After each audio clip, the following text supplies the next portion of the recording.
ప్రభునామానికే మహిమ కలుగునుగాక. కూడొచ్చిన మీ అందరికీ, కర్మిల ఆత్మీయ సహవాస సంఘ విశ్వాసులందరికీ మన ప్రభువును ఆయన ప్రియ కుమారుడునైన యేసుక్రీస్తు వారి శ్రేష్టమైన నామంలో శుభములు మరియు అందరికీ వందనాలు. యెషయా గ్రంథం 23వ అధ్యాయాన్ని మనం ధ్యానం చేసుకుందాం. యెషయా గ్రంథం 23వ అధ్యాయం. ఈ అధ్యాయంలో తూరును గూర్చిన దేవోక్తి, తూరు అనే పట్టణాన్ని గూర్చిన దేవోక్తి.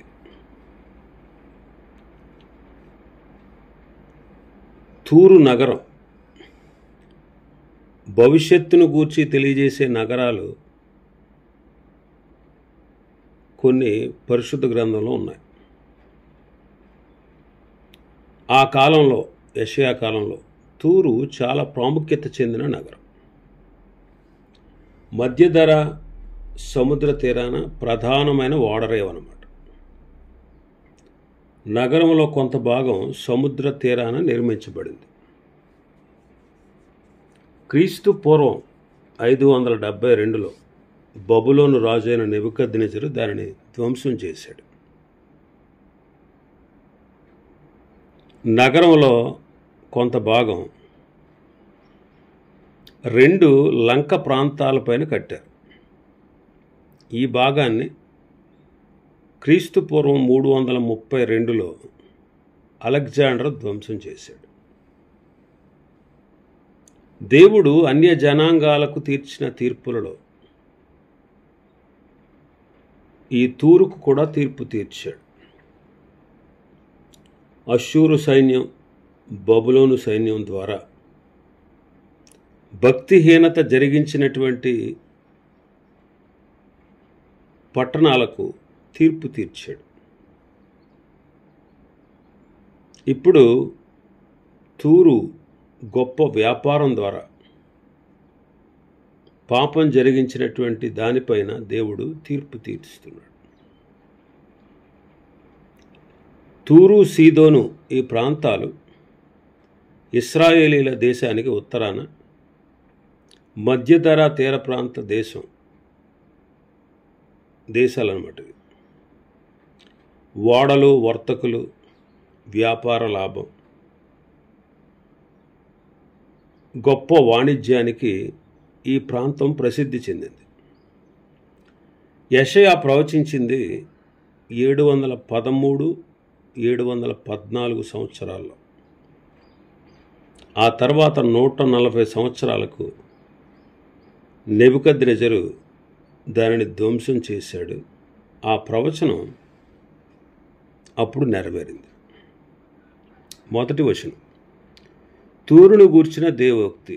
తర్షీషు ఓడలారా అంగలార్చుడి, తూరు పాడైపోయాను, ఇల్లైనను లేదు, ప్రవేశ మార్గమైనను లేదు. కిత్తీయుల దేశం నుండి ఆ సంగతి వారికి వెల్లడి చేయబడెను. తూరును గూర్చిన దేవోక్తి. తర్షీషు ఓడలారా, ఓడ నావికులారా అంగలార్చండి, ఎందుకంటే తూరు పాడైపోయింది. తూరు పాడైపోయింది. తర్షీషు ఓడలకు ప్రసిద్ధి చెందిన ప్రాంతం. వర్తకులు ఓడలలో ప్రయాణిస్తూ తూరు వారికి, తర్షీషు వారికి వారి మధ్యలో అనేకమైన వ్యాపారం జరుగుతూ ఉండేది. సముద్ర ప్రయాణానికి, ఓడలకు, సముద్ర వర్తకులకు ఇది ప్రసిద్ధి. కిత్తీము కూడా తూరు వారికి గొప్ప కేంద్రమే. ఇప్పుడు తర్షీషుకి, కిత్తీముకి చెప్తున్నాడు ఏమనంటే, తూరు పాడైపోయింది, ఇక్కడ మీకు విశ్రాంతి లేదు, విశ్రాంతి తీసుకోవడానికి ఇల్లు లేదు, ప్రవేశ మార్గం లేదు అని వారికి ఆ సంగతి వెల్లడి చేయబడతా ఉంది. అందుకే సముద్ర తీరవాసులారా అంగలార్చండి, సముద్రము దాటుచుండు సీదోను వర్తకులు తమ సరుకులతో నిన్ను నింపిరి. తీర ప్రాంత వాసులు అంగలారుస్తున్నారు. యెషయా గ్రంథంలో ఉన్నటువంటి తూరును గూర్చి ఈ అధ్యాయంలో ప్రపంచంలో వర్తకానికి తూరు ప్రసిద్ధి చెందిన పట్టణం అని తెలియబడతాం. తూరుకు సంభవించిన ఆ సంగతులను బట్టి విలపించుమని ప్రవక్త సీదోను వారికి చెబుతున్నాడు. ఆ తర్వాత 70 సంవత్సరాలు తూరు విడవబడద్ది. 70 సంవత్సరాలు ముగిసిన తర్వాత యెహోవా దయతో తూరును దర్శించి పాడైపోయినటువంటి ఆ తూరును తిరిగి ఐశ్వర్యవంతమైనటువంటి పట్టణంగా, గొప్ప లాభాన్ని సంపాదించే పట్టణంగా ప్రభు ప్రతిష్ఠించబోతున్నాడు. తూరు సీదోనుకు 40 కిలోమీటర్ల దూరం ఉంటుంది రెండింటి మధ్యలో. అక్కడ ఒక ఓడరేవు ఉంది. 3వ వచనం మనం చదివితే, షీహోరు నది ధాన్యము, నైలు నది పంట సముద్రం మీద నీలోనికి తేబడుచుండెను. తూరు వలన జనములకు లాభము వచ్చెను. షీహోరు నది ధాన్యము. షీహోరు ఐగుప్తు నైలు నది, అదొక శాఖ అన్నమాట. అక్కడ ధాన్యానికి ప్రసిద్ధి. ఈ ధాన్యానికి వర్తక కేంద్రం ఏదంటే తూరే. ఇప్పుడు అది పాడైపోయింది.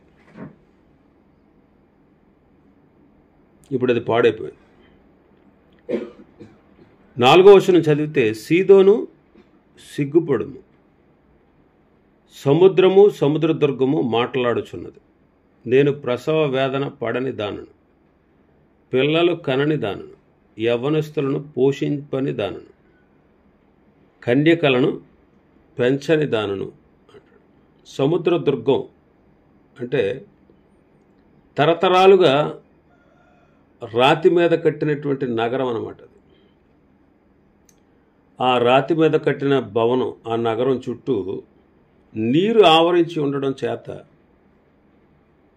దాని నివాసులు శత్రువుల బారి నుండి సురక్షితంగా ఉన్నాము అనుకున్నారు. తూరు పట్టణం వంటిది ప్రపంచంలో మరొకటి లేదని, అది నాకు నేనే సాటి అని అనుకునేది.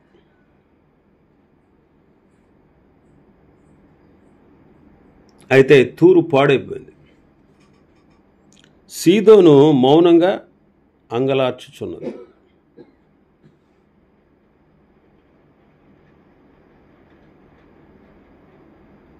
సముద్ర ఘోష పిల్లలను పోగొట్టుకునేటువంటి గొడ్రాలుగా సముద్ర ఘోష వల్ల తయారైంది. ఆ వర్తమానం విని ఐగుప్తీయులు దుఃఖిస్తారంట. 5వ వచనంలో, ఆ వర్తమానం ఐగుప్తీయులు విని తూరును గూర్చి మిక్కిలి దుఃఖింతురు.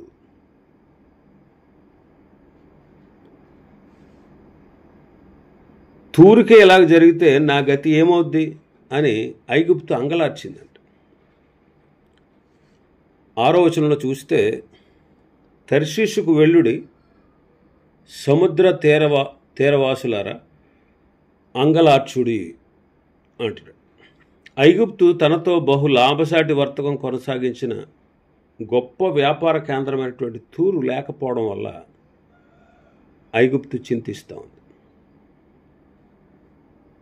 నెబుకద్నెజరు దాడితో తూరు వారు పారిపోయి తర్షీషులో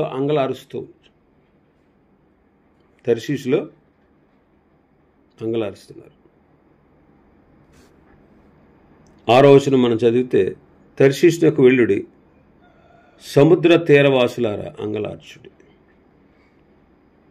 తూరు చాలా పురాతనమైన పట్టణం, బురుజుల గల పట్టణం. దానిని గూర్చి అందులో ఉన్నవాళ్ళు చాలా గొప్పగా చెప్పుకున్నారు. యెషయా రోజుల్లోనే తూరుకి 1300 సంవత్సరాల చరిత్ర ఉంది యెషయా కాలం నాటికి. ఇతర దేశాల్లో కూడా తూరు నివాసులు పట్టణాలు నిర్మించారు. కానీ ఏమైంది? అది పాడైపోయింది. అలాగే ఇక్కడ మనం గ్రహించాల్సిన విషయం ఏంటంటే, దేవుడు లేనిది ఏదైనా సరే, ఏ దేశమైనా, ఏ వ్యాపారమైనా, ఏదైనా దేవుడు లేకపోతే అది ఎందుకు పనికిరాదు.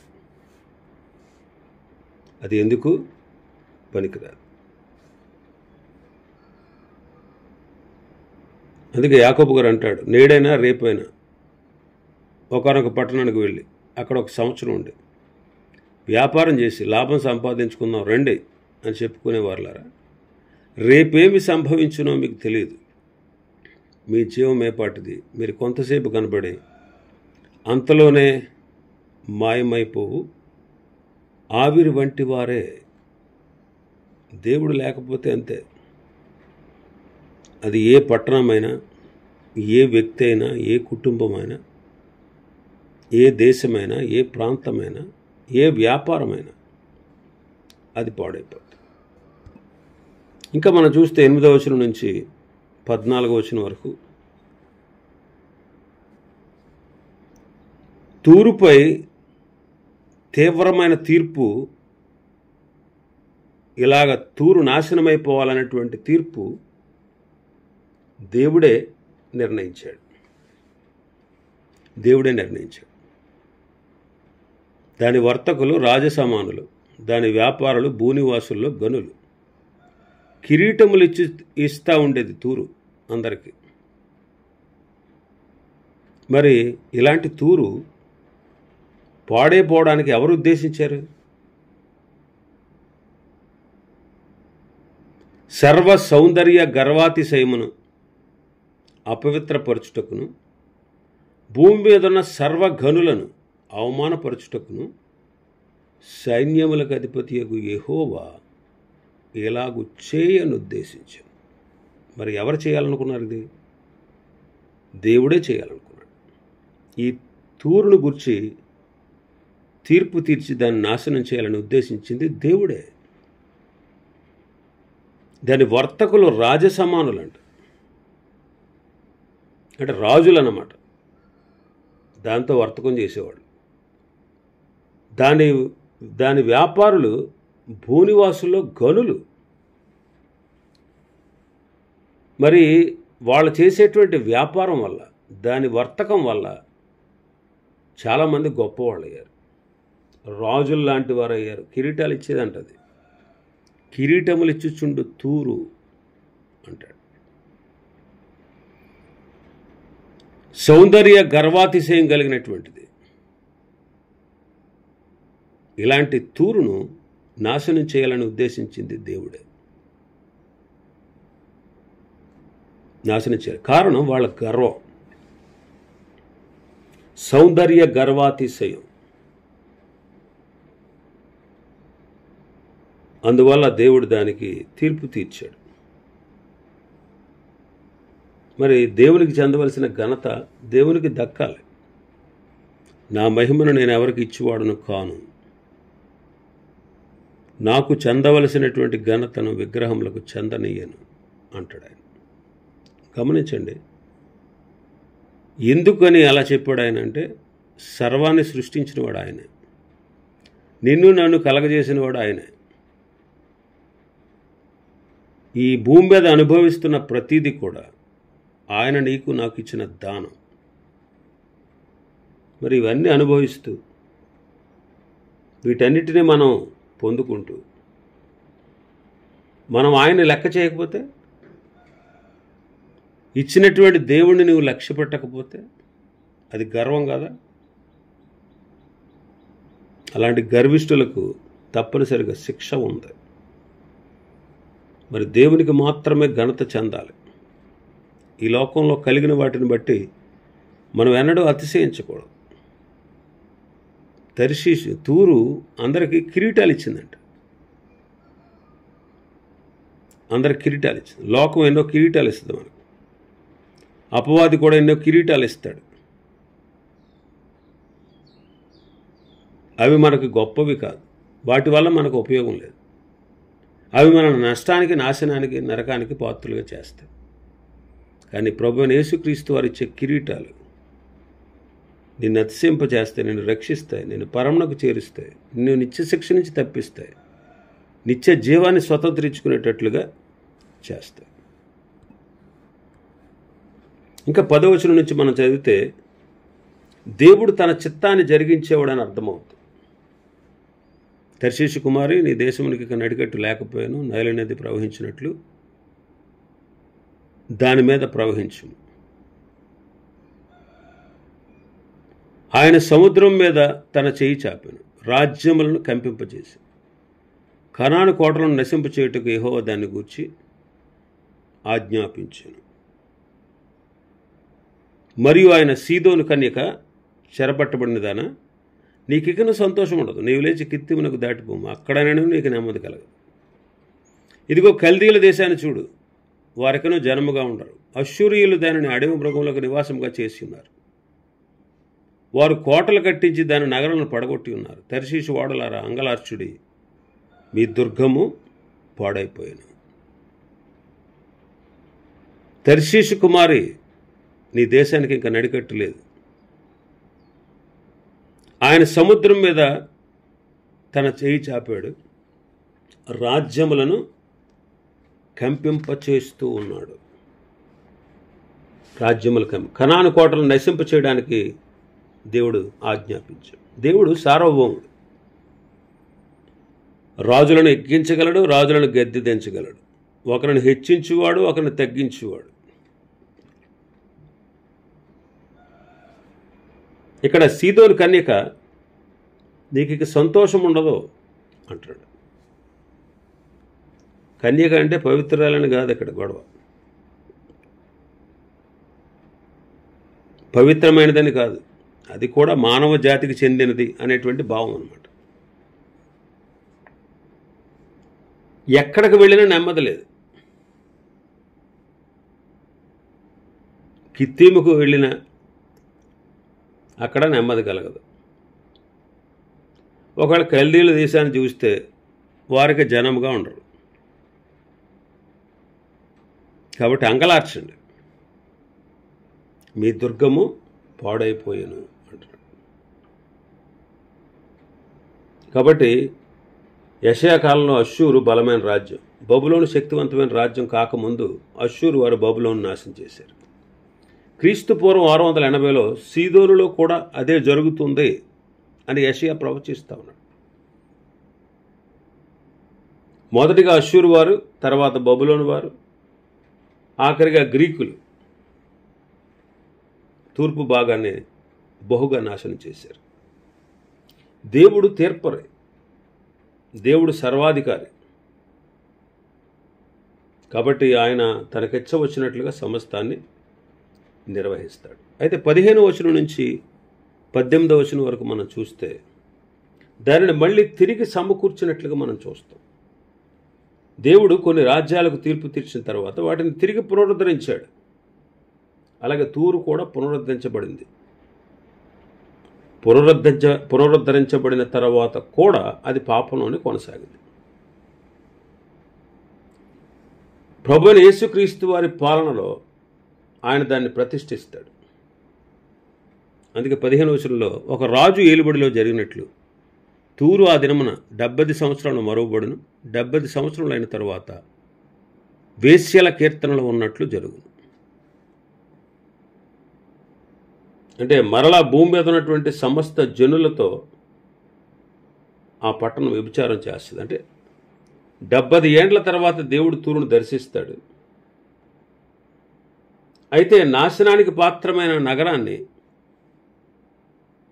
ఆ నగరంలో ధాన్యాన్ని యెహోవా తీసుకుని వస్తాడు. మరువబడిన వేశ్య సితారా తీసుకుని పట్టణంలో తిరుగులాడినట్లు, నీవు జ్ఞాపకం వచ్చినట్లుగా ఇంపుగా సితారా వాయించు అంటాడు. అనేక కీర్తనలు పాడు అంటాడు. అంటే 70 సంవత్సరాల అంతమున తూరును దేవుడు దర్శిస్తాడు.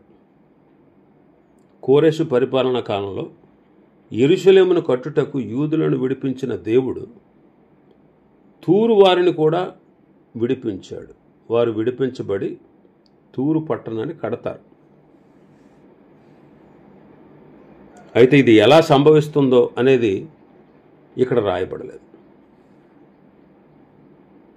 అయితే 70 సంవత్సరాల తర్వాత మరలా భూమి మీద ఉన్నటువంటి సమస్త భూరాజ్యములతో అది వ్యభిచారం చేస్తుంది. ఇక్కడ వ్యభిచారం అంటే వ్యాపారం చేయుట, అన్య రాజ్యములతో వ్యాపారం చేయుట. మరి ఈనాడు క్రైస్తవులు అంటే క్రీస్తును ఎరిగినటువంటి వారికి వ్యభిచారంగా చెప్పబడింది ఏంటి? యాకోబు పత్రిక 4వ అధ్యాయం 4వ వచనంలో చదువుతాం. లోక స్నేహము దేవునికి వైరం. అక్కడ ఆ మాట మాట్లాడుతూ యాకోబు గారు ఏమని సంబోధించాడు? వ్యభిచారిణులారా అన్నాడు. అంటే లోక స్నేహం చేయడం అనేది వ్యభిచారంతో సమానం. విశ్వాసులు లోకాన్ని ప్రేమించకూడదు. లోకంలో ఉన్నదంతా కూడా శరీరాశ, నేత్రాశ, జీవపు డంబం. ఇవి తండ్రి వలన పుట్టినవి కాదు, ఇవి లోక సంబంధమైనవి. మరి దేవుని మూలంగా పుట్టిన వారందరూ లోకమును జయిస్తారు. లోకమును జయించిన మన విజయము మన విశ్వాసమే అంటాడు యోహాను మొదటి పత్రికలో. అది తిరిగి పాపం చేసినప్పుడు వేశ్యా జీవితంతో ప్రభు పోల్చాడు. అక్రమంగా సంపాదించేటువంటి సంపాదనను అది పొందుకుంటుంది అని చెప్పాడు. అయితే ఈనాడు దేవుని బిడ్డలు నీతిగా యథార్థంగా ఉండాలి. దుర్లాభాపేక్ష ఉండకూడదు. ధనం సంపాదించాలి, సంపాదించకూడదని చెప్పట్లేదు వాక్యం. కానీ దాని మీద అపేక్ష ఉండి దేవుణ్ణి, ఆయన మార్గాలను, ఆయన చిత్తాన్ని, ఆయన ఆలోచనను నెరవేర్చకుండా కేవలం దాని మీదే ఆశ కలిగి ఉండడం, అది అపేక్ష. ఆ దుర్లాభాపేక్ష ఉండకూడదు. అంత్య దినాల్లో వారు బహుగా వర్తకం చేస్తారు. బహుగా వర్తకం 18వ వచనం చూస్తే వేశ్య జీతముగా ఉన్న దాని వర్తక లాభము యెహోవాకు ప్రతిష్ఠిత మగును, అది కూర్చబడదు, ధననిధిలో వేయబడదు. యెహోవా సన్నిధిని నివసించు వారికి సంతుష్టి ఇచ్చి భోజనమునకు ప్రశస్త వస్త్రములకు ఆ పట్టణపు లాభం ఆధారంగా ఉండు. అంటే ఈ తూరు నగరంలో ఉన్నటువంటి సంపద దేవుని సేవ కొరకు వినియోగించబడుతుంది అనే విషయాన్ని ఇక్కడ మనం చూస్తున్నాం. అయితే ప్రతిష్ఠితం ఎవరికే? దేవునికి. ఇప్పుడు నినివే పట్టణం, క్షమించాలి, యెరికో పట్టణానికి వెళ్లే ముందు ప్రజలతో శపథం చేయించాడు యెహోషువ. ఆ పట్టణంలో ఉన్నటువంటి వెండి, బంగారం, ప్రశస్తమైనవన్నీ కూడా దేవునికి ప్రతిష్ఠితం. దేవునికి ప్రతిష్ఠితం. అది ఎవరూ ఆశించకూడదు. అలాగా వీరి సంపద దేవుని పని కొరకు ప్రతిష్ఠించబడుతుంది అంటారు. ఆయన పాలనలో అన్ని ప్రతిష్ఠితమే. దేవుని ఆలయంలో ఉన్నవన్నీ కూడా పవిత్రములే. ఆయన ఆలయం పవిత్రమే. ఎందుకంటే దేవుడు ప్రత్యేకపరిచేవాడు, ప్రతిష్ఠించేవాడు, పవిత్రపరిచేవాడు.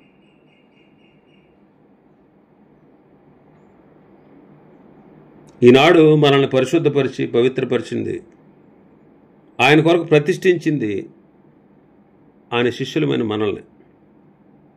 మనం ఆయన వారం, ఆయన పని చేయాలి, ఆయన కొరకు మనం జీవించాలి, ఆయన కొరకు మనం ఖర్చు అయిపోవాలి, ఆయన కొరకే మనం బ్రతకాలి. ఎందుకంటే మనల్ని ప్రతిష్ఠించాడు, ఆయన ప్రత్యేకపరిచాడు, పవిత్రపరిచాడు,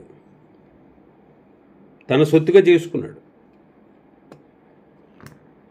కాబట్టి మనం ఆయనకు ప్రత్యేకమైన వారుగా, ఆయనకి ఇష్టలేని వారుగా మనం జీవించాలి. ఇవి ఈ అధ్యాయంలో ఉన్నటువంటి విషయాలు. ప్రభు చిత్తమైతే రేపు దినం మరొక అధ్యాయాన్ని ధ్యానం చేసుకుందాం. దేవుడి వర్తమాన వాక్యాన్ని మన వినికిడిలో ఆశీర్వదించును గాక. ఆమేన్.